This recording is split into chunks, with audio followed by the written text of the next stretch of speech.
Olá, pessoal. O governo brasileiro criou recentemente a Comissão Interministerial de Enfrentamento à Violência contra lésbicas, gays, bissexuais, travestis e transexuais. O grupo visa integrar ações de 5 ministérios nas áreas de prevenção, enfrentamento e redução da violência contra a população LGBT. O programa de hoje discute o que vem sendo feito aqui na capital no que se refere ao combate à violência e também à saúde dessa parcela da sociedade. Nosso convidado é o coordenador da Promoção à Cidadania LGBT da Prefeitura de João Pessoa, Roberto Maia. Câmara Aberta está no ar.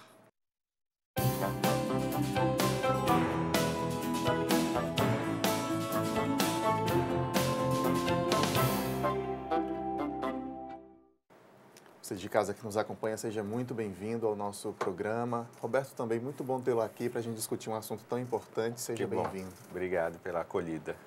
Roberto, quais são hoje os grandes desafios ou os grandes obstáculos da população LGBT no nosso país? Então, o principal desafio no nosso país ainda é a questão da criminalização à LGBTfobia, né? A gente tinha o PL 122, que ele não foi vetado pelo Senado e pela Câmara Federal, e aí a gente está fazendo, na verdade, tem uma outra lei onde vai se equiparar ao racismo com relação aos crimes homofóbicos. A gente também tem uma dificuldade de acesso a essa população aos serviços básicos, por exemplo, a educação e a saúde. A maioria, por exemplo, das travestis e transexuais não consegue ficar dentro da escola por motivo de chacota, por motivo que são verbalizados muitas questões ainda de preconceito e discriminação por parte também dos professores, às vezes da gestão escolar, não são, com relação ao nome social, eles não são respondidos pelo nome social, geralmente as pessoas chamam pelo nome masculino, quando é uma transexual feminina. Então, a gente tem várias dificuldades. O acesso ao Sistema Único de Saúde também é uma dificuldade. Vou te dar um exemplo. A maioria das transexuais femininas ainda usam silicone industrial, né? A gente sabe risco para a saúde. Um risco para a saúde e elas usam uma questão que elas falam das bombadeiras, que são elas mesmas que colocam o silicone industrial umas às outras. Falta orientação para elas ou falta um acesso mesmo a serviços que a orientassem nesse sentido? Eu acho que falta uma política pública inclusiva. A gente tem uma política pública do governo federal, porém, essas questões de saúde, das especificidades dessa população específica, ainda falta uma política pública inclusiva, no sentido de por que ainda usa silicone industrial, por que não existe, por que o SUS não dá prótese para essas pessoas, já que elas nasceram com uma identidade de gênero, que a gente chama de transgênero, diferente da questão genital, né? Então, se ela tem essa questão desde muito cedo, porque a maioria das transexuais ela descobre isso ainda na infância, né? E na adolescência, então a gente tem uma dificuldade de aceitar essa questão e de cuidar dessas transexuais de maneira como a gente deve cuidar. Eu acho que falta uma política pública mais inclusiva, sim. Nós temos um avanço também, a gente não pode falar que não teve avanço, tem a questão da união civil, né, do STF, de aprovar o casamento civil, de ter todos os direitos. A gente tinha 125 direitos negados à população LGBT, né? Desde INSS até a morte de um parceiro, que os bens não iam para o companheiro, geralmente ia para a família, né? A gente viu isso muito na década de 90, que eu tinha vários amigos, por exemplo, que tinham uma relação de afeto, eram casados e quando o companheiro morria, né, esse companheiro a família tomava todos os bens, inclusive de esse companheiro ir para fora de casa e não ter onde morar. Hoje essa situação está resolvida. Direitos civis, nesse sentido, foram conquistados. Direitos civis foram conquistados e eu acho que foi uma grande conquista para toda a população LGBT. Porque, na verdade, a gente tinha essa questão da exclusão e hoje a gente tem esses direitos adquiridos em forma de lei, né? Então, acho que a gente teve vários avanços, sim. Porém, eu percebo ainda que a maior exclusão acontece dentro da sociedade, como geral. A gente tem uma questão machista, por exemplo, na Paraíba, que ela impera a questão, muitas vezes, nas famílias. A gente ainda tem gays que são colocados para fora no nosso estado, no nosso município, de casa, pela orientação sexual. E aí, essa família não sabe lidar com essa situação e acha que isso é coisa do demônio, do pecado. Então, a gente tem uma questão fundamentalista religiosa aí por trás também, que impede de as pessoas aceitarem do jeito que elas são, né? Porque quando a gente fala de orientação sexual, a gente fala de 3 fatores primordiais. A gente fala do fator biológico, psicológico e social. Que isso vai falar a orientação do meu desejo sexual, né? Porque ninguém fala mais de opção sexual, né? Ninguém opta por ser hétero, homo ou bissexual. Porque tem uma questão biológica também, onde já foi comprovado que a maioria dos animais, né, também tem relação homoafetivas. Então, tem uma questão biológica aí. O termo correto a ser usado, então, é orientação. Eu escuto também identidade sexual, usam também esse termo. A gente pode usar a orientação sexual, que é o termo correto, porque tem todos esses 3 fatores que eu falei, e tem a questão da identidade de gênero, que são coisas distintas, né? Ou seja, uma transexual ou um homem trans, ou mulher transexual ou homem transexual, tem uma identidade de gênero que não tem a ver com a sua psique. Ou seja, eu nasci com sexo biológico e a minha psique é outra, é diferente do sexo biológico. Essa transexual, ela pode ser homo, hétero ou bissexual, a transexual. Certo? Então, identidade de gênero é uma coisa que tem a ver com a psique e o sexo biológico, e orientação sexual tem a ver com a orientação do seu desejo afetivo e sexual pela outra pessoa. A gente até recebeu ano passado a Márcia Gadelha aqui no Câmara Aberta. Quem quiser dar uma olhada nessa explicação com ela, tem esse vídeo no nosso canal do YouTube, TV Câmara JP. Deixa eu pontuar aqui algumas coisas que você já me disse. Você começou o programa falando em LGBT-fobia. Quando a gente fala isso, a gente está falando de quê? Que conceito é LGBT-fobia? A gente está falando de ódio e violência à população LGBT, né? E aí a gente não pode confundir, que muitas vezes as pessoas vão confundir, mas se eu estiver numa igreja e o pastor não vai poder mais falar sobre a questão da sexualidade, né, ou na igreja evangélica, né? O pastor não vai poder falar sobre essa questão. Não, não é isso. Ele não tá colocando ódio nas pessoas naquele momento, né? Quando a gente fala do PL 122, a gente está falando de uma lei que vai criminalizar o ódio aos homossexuais, né? Mas aí isso pode ser confundido. Não vai ser confundido, né? Porque criminalizar é preciso mesmo, no conceito de vocês. Criminalizar é preciso porque a gente tem várias questões. Por exemplo, hoje, que a gente teve um assassinato agora de uma transexual, dessa semana... Aqui em João Pessoa. Aqui em João Pessoa, em Mangabeira. Depois que ela saiu das Virgens de Mangabeira, aí ela teve uma questão lá com uma pessoa, começou a provocar ela, e ela se afastou, e aí foi para casa com as amigas, e aí nesse trajeto essa pessoa voltou e deu 5 tiros nela. Então isso é um ódio à população transexual, né? É uma transfobia. E nesse sentido a gente percebe que esse ódio é por ela ser transexual. Então, se a gente está falando do Estado democrático e de direitos, que esses direitos sejam iguais para todos, né? Eu não posso pegar uma minoria e achar que tem que assassinar ou bater ou ser motivo de chacota e fazer piadinha o tempo todo, porque a gente tem que ter uma relação de igualdade na sociedade. Eu observo, Roberto, que o discurso e o pensamento de quem não concorda com criminalizar é porque já existiria legislação que enquadrasse, por exemplo, um homicídio. O caso que você cita agora é um homicídio.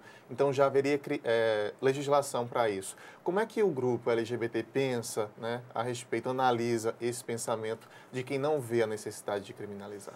Eu acho que há um homicídio, sim, mas não vai tipificar como um crime com relação à transfobia, porque a gente não tem dado para fazer política pública, né? Ou seja, se a gente só faz política pública quando a gente tem dados sobre essas mortes.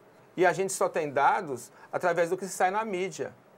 E quantas pessoas LGBT que a gente não sabe, que não saiu na mídia, né? E que foram mortas por conta dessa violência, né? E a gente não tem como tipificar, né? Então, para nós, a tipificação é algo primordial para saber quantos homossexuais ou transexuais são mortos hoje no Brasil. Dados estatísticos precisam, né, precisam existir para a gente fazer a política pública, né? Porque senão a gente vai, como hoje, a Paraíba é um dos principais, está em primeiro e segundo lugar o estado onde se mais mata LGBT no Brasil, certo? Porém, a gente não consegue tipificar com relação se esses crimes, às vezes, pode ser 2 vezes, 3 vezes mais. Porque a gente pega os recortes de revistas, né? O MEL que faz esse recorte, e aí a gente começa a comparar com esse recorte de revista com relação ao Brasil todo, né? Porque cada um também faz pega esses mesmos dados. Então, hoje a gente não tem como comprovar a quantidade de pessoas que morrem por conta da fobia LGBT. Que, pelo que você explica, seria fundamental para conseguir desenvolver essas políticas públicas mais certeiramente. Mais certeiramente assim. E mais também quais as comunidades, por exemplo, que são mais vulneráveis à questão LGBT em João Pessoa, né? Quais os municípios da Paraíba que têm mais morte LGBT? A gente precisa mapear isso, né? Sem dados, a gente não consegue fazer algo de concreto com relação à política pública.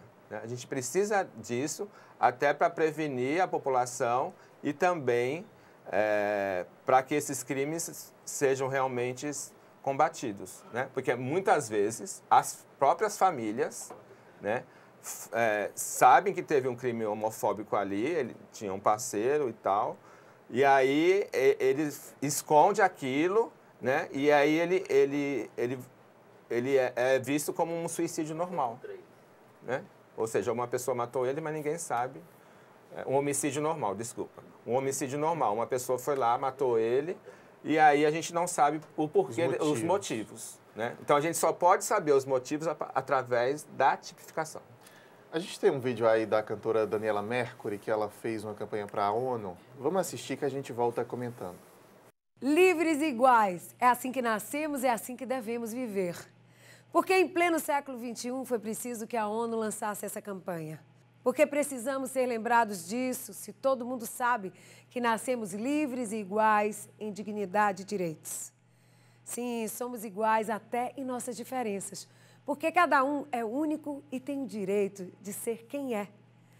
Mas enquanto você assiste a esse vídeo, alguém no Brasil ou no mundo está sendo assassinado ou sofrendo violência física ou sendo privado em seus direitos e em sua dignidade. Sabe por quê? Porque essa pessoa simplesmente foi ou é o que ela é. Todos têm direito a ser e amar quem quer que seja. Pense nisso. Ser lésbica, gay, bissexual, transexual ou travesti não é uma escolha, é simplesmente ser e viver a sua essência. Isso não é óbvio para você? Muito bacana o recado aí da Daniela. Eu quero que você analise o poder que tem a mídia, as campanhas, os artistas, sobre a divulgação de informações que possam ajudar nessa causa LGBT, mas no segundo bloco. Vou deixar a pergunta aqui no ar. Vamos fazer um intervalo rápido e, na sequência, a gente volta com essa discussão sobre direitos e saúde LGBT. Até já.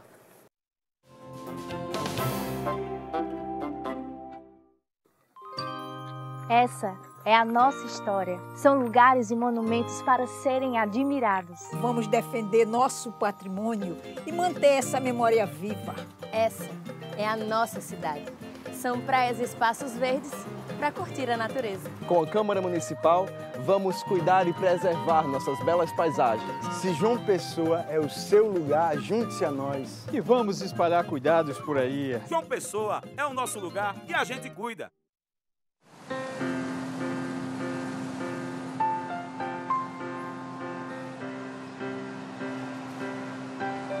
O que passa pela Câmara fica para você. Câmara Municipal de João Pessoa.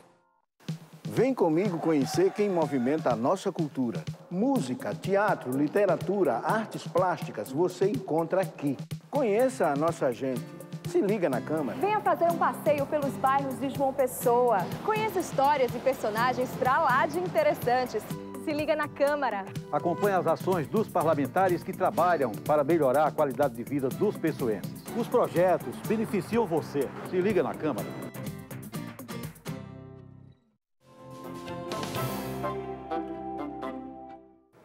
O Câmara Aberta está de volta, hoje falando sobre cidadania, saúde, direitos da população LGBT. Nosso convidado é o coordenador de promoção à cidadania LGBT da Prefeitura de João Pessoa, Roberto Maia. Roberto, a gente viu o vídeo da Daniela no fim do primeiro bloco, essa campanha que ela fez para a ONU, e eu queria que você analisasse para a gente a importância de figuras públicas como ela vir e divulgar para um país inteiro saber a opção ou a orientação, deixa eu me corrigir aqui. Eu perguntei no primeiro bloco a explicação e já fugiu. Sexual dela. E isso é positivo para o movimento de vocês? Isso soma a quebrar preconceitos? Eu acho que toda a questão com relação à população LGBT que vem tratar essa questão da igualdade, como ela fala, do respeito, de ser aquilo que você é, né, como ela fala no vídeo, eu acho extremamente importante. Né?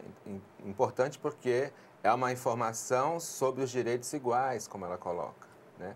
Onde não deve ter violação de direitos à população LGBT.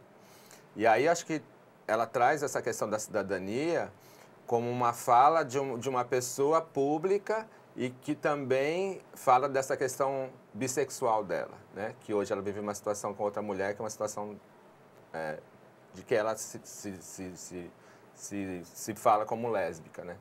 E aí eu acho que é uma questão que eu acho que é importante esses artistas se colocarem nesse sentido, porque... E a novela também, como a gente vê hoje em dia, né? A novela é um canal que também ela tem esse poder de informação e um poder de aceitação. A gente tem vários casais homoafetivos hoje em quase todas as novelas, né? É difícil você ver uma novela que não tem esse casal. Isso é importante. E eu acho que é extremamente importante para a sociedade, para as pessoas aceitarem, porque hoje a aceitação está bem melhor do que há 5 anos atrás, 10 anos atrás. E aí eu acho que é muito importante. O que a gente tem uma dificuldade ainda é quando a gente vê alguns programas policialescos, né, que exclui a identidade daquela pessoa, que fala que a travesti, por exemplo, é sem vergonha, que estava usando droga, né? Quer dizer, você muitas vezes transforma essa pessoa que foi violentada, né, em algoz, né? É uma pessoa que... E aí a mídia, muitas vezes, ela faz isso com muita facilidade também.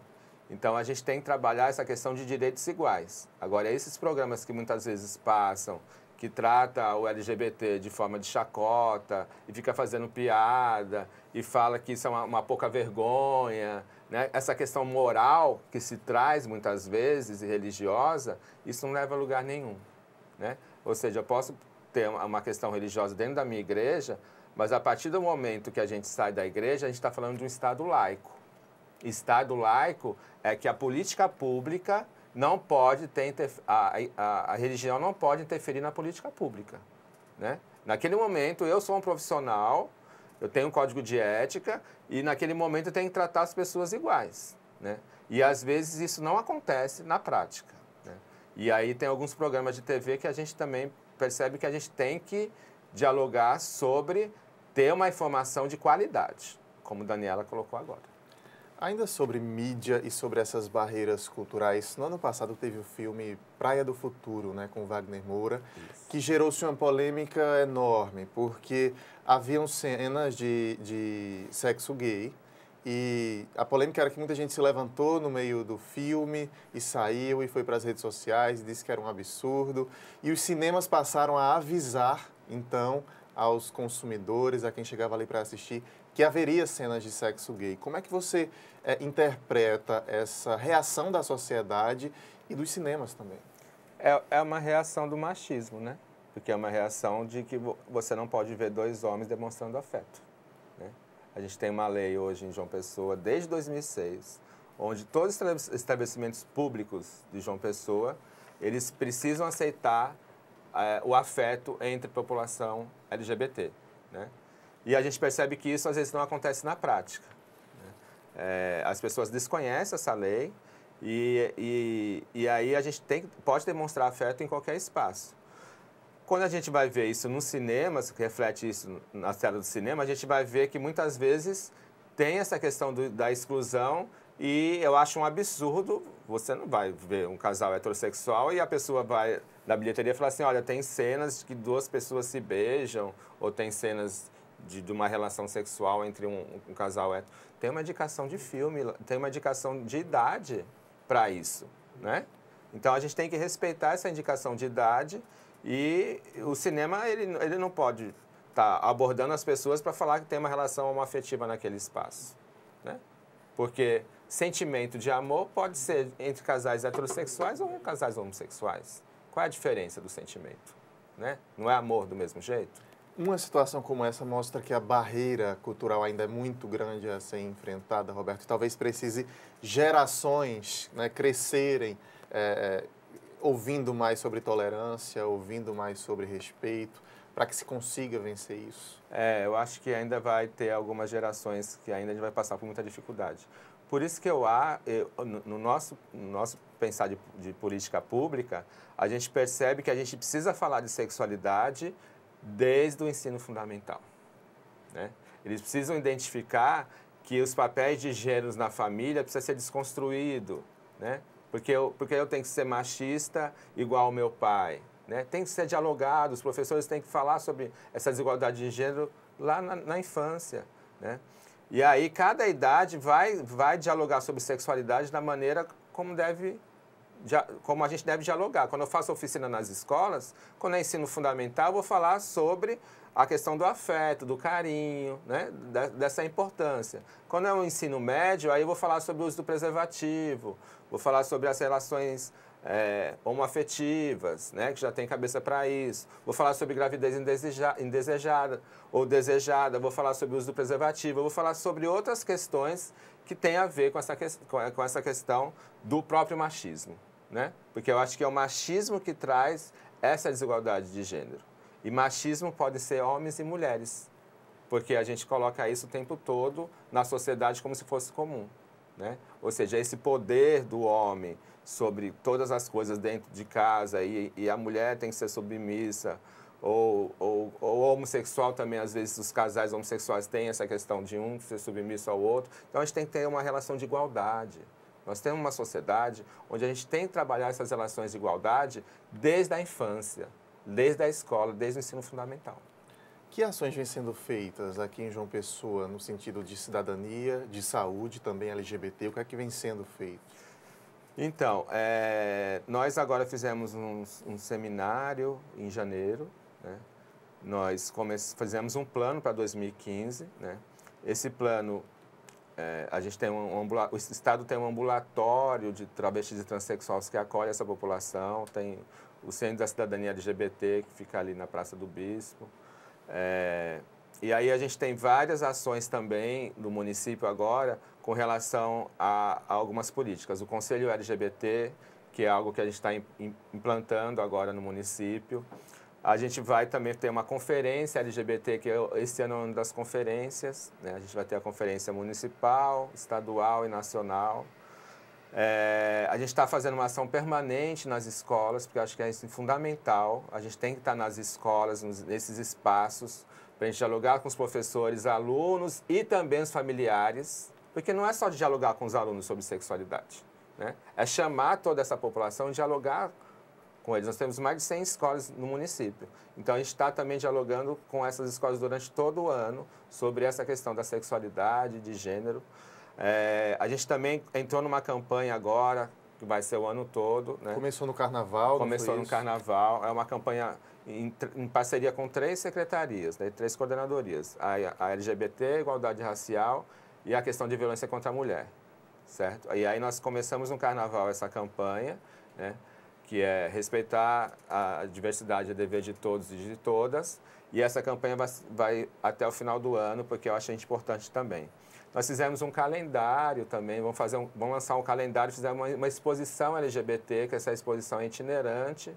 Começou na semana, em janeiro, é o mês das travestis e transexuais. Nós fizemos um grande seminário, teve a presença de 8 secretarias, mais de 100 pessoas, vários profissionais e servidores públicos e também a questão do movimento LGBT que estava lá presente. E aí a gente lançou, durante o seminário, essa exposição LGBT. Nós fomos para o Parque Arruda da Câmara, a Bica, e fizemos algumas fotografias do movimento da gestão LGBT.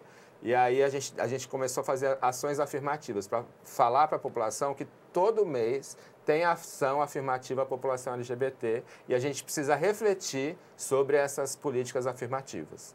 E aí nós vamos lançar agora um calendário de mesa que a gente quer colocar também em todas as repartições públicas para as pessoas perceberem que todo mês tem alguma ação LGBT e que eu também preciso participar dessas ações. Eu tenho que me sentir incluso, né? Então, na Secretaria de Desenvolvimento Social também nós estamos fazendo um trabalho junto com os CRAs, com os CREs, de inclusão dessa população, nas casas de acolhida, porque a gente teve algumas dificuldades também nas casas de acolhidas dessas pessoas, por exemplo, a mulher transexual. Aí ela tinha que dormir na casa de acolhida, mas no dormitório masculino, como ela não se sentia aceita naquele local, né? Ela não sentia constrangimento de tirar a roupa. Então, não era chamado pelo nome social. Então, a gente começou também a dialogar sobre essas questões nas casas de acolhida hoje, porque tem muitas transexuais que vivem em situação de rua, né? A questão da habitação, a gente está dialogando com a Secretaria de Habitação para conseguir essa habitação para essas transexuais que vivem em situação de rua. E também a questão da empregabilidade que nós discutimos no seminário. A gente teve a presença da Secretaria do Trabalho e a gente está fazendo várias ações. Agora teve um curso de informática para a população LGBT que começou esse mês, né? São 2 meses de curso. E aí a gente também está fazendo várias capacitações e ações afirmativas para essas travestis e transexuais irem para o mercado de trabalho formal. E já se observa um reflexo dessas políticas públicas? Já se observa uma independência mais da população LGBT?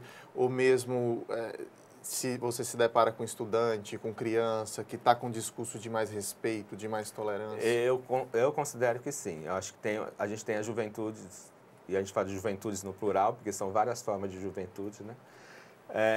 Com uma cabeça muito mais aberta do que, por exemplo, a minha geração, a geração dos meus pais. Eu acho que isso é fundamental, né? Essa aceitação, ela é muito mais visível. A gente trabalha com as comunidades, trabalha com essa questão das escolas, dos jovens, a gente percebe que eles têm uma cabeça muito mais aberta. Por isso também há conflito geracional, né? Ou seja, na época dos meus pais, ninguém falava sobre sexualidade, né? Eu converso sobre sexualidade com meu filho, né? Mas, assim, é difícil dialogar sobre essas questões no dia a dia, né? É difícil conversar com isso ainda. Parece que é tabu, parece que tem uma questão moral, parece que é pecado conversar sobre sexualidade. E essa geração, muitas vezes, elas tiram as dúvidas entre os pares, já que ela não teve essa informação dos pais. Mas ela começa a ter essa informação e começa a dialogar até as futuras gerações sobre essa questão. Eles veem isso com muito mais naturalidade. Eu percebo isso.